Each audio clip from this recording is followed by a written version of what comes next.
बिस्मिल्लाहिर्रहमानिर्रहीम। अस्सलाम वालेकुम। आप देख रहे हैं डीडीपी एनालिटिका।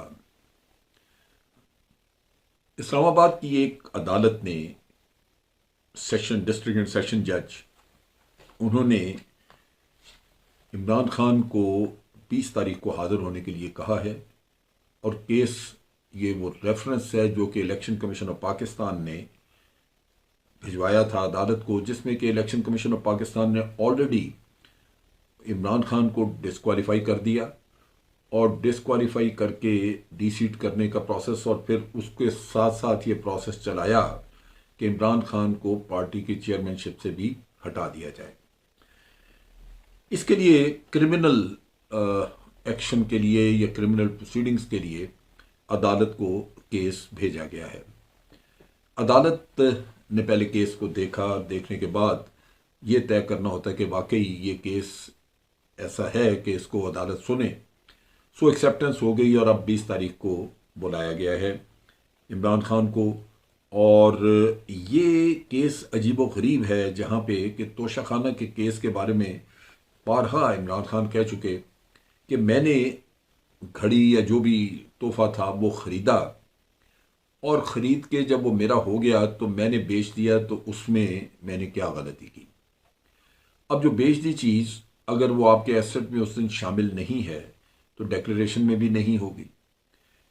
इमरान खान खुशफहमी थोड़ी रखते हैं, इन आज के हालात को समझना बड़ा ज़रूरी है। पिछले दिनों उन्होंने एक स्टेटमेंट में, बल्कि कल ही जब वो एड्रेस कर रहे थे मुख्तलिफ ग्रुपों को, तो उसमें उन्होंने बात की कि ये जो जो केस है मेरा, इसको अगर अदालत में मैं ले जाऊं तो ये उसी वक्त केस ख़त्म हो जाएगा, जबकि ऐसा नहीं है। अब देखिए कि अदालतों का रवैया आप देखिए। अदालतें पाकिस्तान में ह्यूमन राइट्स को डिफेंड करने के लिए मौजूद हैं और सुप्रीम कोर्ट में भी ह्यूमन राइट्स सेल मौजूद है, लेकिन ह्यूमन राइट्स की ग्रॉस वायलेशंस यहां हो रही हैं और उसके बावजूद किसी अदालत ने कोई उसका नोटिस नहीं लिया। आप आजम सवाती का केस देख लें। 2 जगह पे हाई कोर्ट्स ने यह फैसला किया, बलूचिस्तान में भी और सिंध में, कि ये फजूल किस्म की FIRs हैं और एक ही मुकदमे पे, एक ही बात पे आप एक इंडिविजुअल के ऊपर सैकड़ों FIRs करवा के तो उसको शहर शहर कैद करके फिरा रहे हैं। तो ये दुरुस्त नहीं है, उसके केस ख़त्म किए। लेकिन यहाँ आके उसी केस उसी तरह की FIR, फिर उसको 14 दिन के रिमांड वाला किस्सा चल निकला। यहाँ पे अगर अदालतें तौहीन अदालत के लिए परेशान होती हैं तो तौहीन इंसानियत के लिए तो सबसे पहले खड़ा होना चाहिए, ये उनकी जिम्मेदारी है।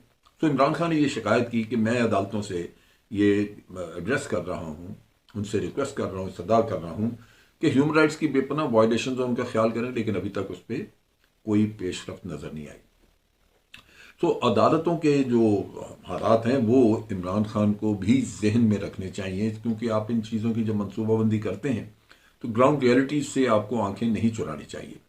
अब इमरान खान के अपने केस में आप देखिए कि ये जज साहब जो हैं, इन्होंने, गालिबन जफर इकबाल नाम है एडिशनल सेशन जज, इन्होंने केस को एक्सेप्ट कर लिया और इमरान खान को नोटिस दे दिया कि आप 9 जनवरी का नोटिस दिया, 9 जनवरी की तारीख दी है कि 9 जनवरी को आप पेश हों और अपनी वजाहत दें। रेफरेंस जो है ये उस डिस्क्वालिफिकेशन के बाद हुआ जो कि इन्होंने 21 अक्टूबर को की थी, और वो तोशाखाना रेफरेंस था, इलेक्शन कमीशन ने की थी। अब इलेक्शन कमीशन के बारे में बेशुमार यहाँ पे ऐसे सुप्रीम कोर्ट वगैरह के फैसले मौजूद हैं जिसमें कहा गया कि इलेक्शन कमीशन ये काम नहीं कर सकता क्योंकि वो अदालत नहीं है। यहाँ पे सारा काम उल्टा हुआ है, वो समझने की बात है। इमरान खान के इस मामले में रेफरेंस जो था वो 2-3 MNAs ने उठा के बना के वो स्पीकर नेशनल असेंबली को पकड़ा दिया। स्पीकर नेशनल असेंबली ने उसको उसी तरह रेफरेंस को, चूंकि सब मिले हुए हैं आपस में, ये उसी तरह ये रेफरेंस इन्होंने इलेक्शन कमीशन को भेज दिया।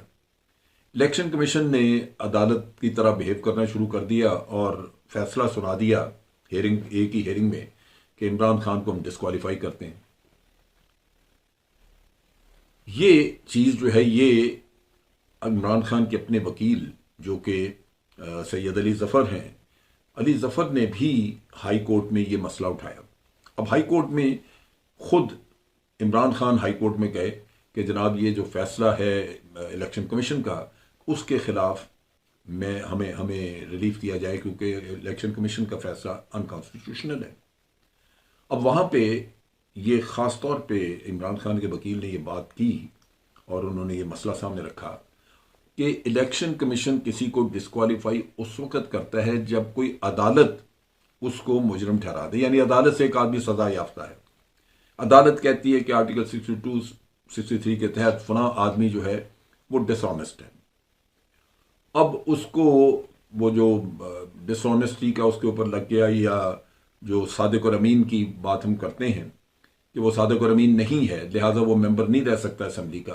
तो अब वो केस जो है वो जो स्पीकर है वो अब चीज़ भेजेगा इलेक्शन कमीशन को कि जनाब ये अदालत का फैसला आ गया है, अब आप इस पर करें, और वो डिस्क्वालीफाई करेंगे। लेकिन यहां पे डिस्क्वालिफिकेशन पहले कर देगी, अदालत का फैसला कोई मौजूद नहीं, अदालत में केस आप भेज रहे हैं। सो ये अली ज़फ़र की आर्गूमेंट थी। लेकिन यहां पे जो हुआ है वो साथ दूसरा ये कि अली ज़फ़र ने बार बार कहा कि ये इस केस की बड़ी अर्जेंसी है, क्योंकि एक तरफ इलेक्शन कमीशन धड़ाधड़ ये काम चला रहा है, कर रहा है डिस्क्वालिफिकेशन का, लेकिन अदालत ने इसको 20 तारीख को दोबारा सुनने का केस अदालत उठ गई। उन्होंने कहा वक्त कम है, यानी अर्जेंसी गालिबन अदालत के लिए नहीं है, तो वो मामला लटक गया, 20 तारीख को होगा। 17 को इमरान खान ने एड्रेस करना है लाहौर में। अब यहाँ पे मुझे बड़ा, एक तरफ तो मैं देखता हूँ कि ये ग्राउंड रियलिटीज़ को इतना पीटीआई नहीं समझती, देखती नहीं, उनको वक़्त नहीं देती कि अदालतों के हाल क्या है। लेकिन दूसरी तरफ एक और जो बड़ा मुझे एक चीज़ के बड़ा गिला है, शिकवा है कि तोशाखाना वगैरह के केस में इतना प्रोपेगेंडा किया हुकूमत ने, इनसे बात कुछ करें, इलेक्शन की आगे से घड़ी का किस्सा खोल लेते हैं, जो कि इंतहाई भोंडा और बहुत ही लह किस्म का इनका बहाना है। मगर पीटीआई का भी यही मसला है कि पीटीआई जानते हुए कि नवाज शरीफ, जरदारी और ये वो जितने भी इनके लीडर हैं वो तोशाखाना से बेतहाशा चीजें ले चुके हैं, वो तो कारें और पता नहीं क्या क्या लेके गए वहां पे करोड़ों रुपए की, ये उनकी बात नहीं करते। ये उनके केसेस जो हैं वो जाके अदालतों में केस ही नहीं दायर करते इनके। नतीजा ये है कि आप मुकम्मल तौर पे डिफेंसिव पे बैठे एक तरफ से मार खा रहे हैं और मुकाबला आपका ऐसा लगता है जैसे कोई एक तरफा है, या आपको बिल्कुल इस बात की ख्वाहिश है कि ठीक है हमें पड़ती नहीं।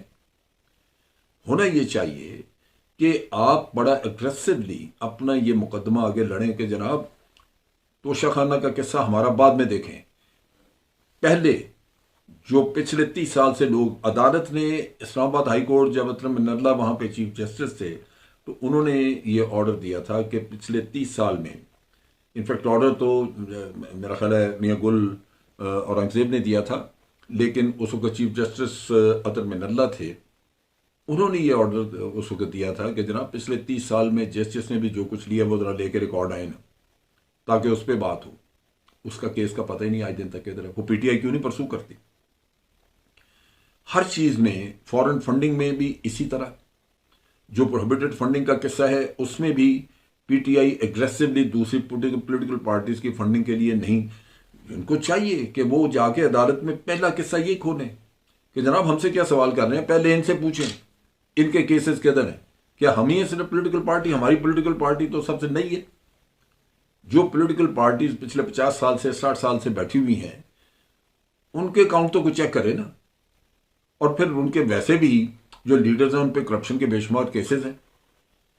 तो यहां पे मैं समझता हूं कि पीटीआई का अपना भी मसला है कि ये अग्रेसिवली केसेस को परसू नहीं करते, और खास तौर पे जो केसेस दूसरों के ऊपर ज्यादा मजबूत केसेस बनते हैं दूसरे पॉलिटिकल लीडर्स के ऊपर एज कंपेयर टू इनके ऊपर बनने के।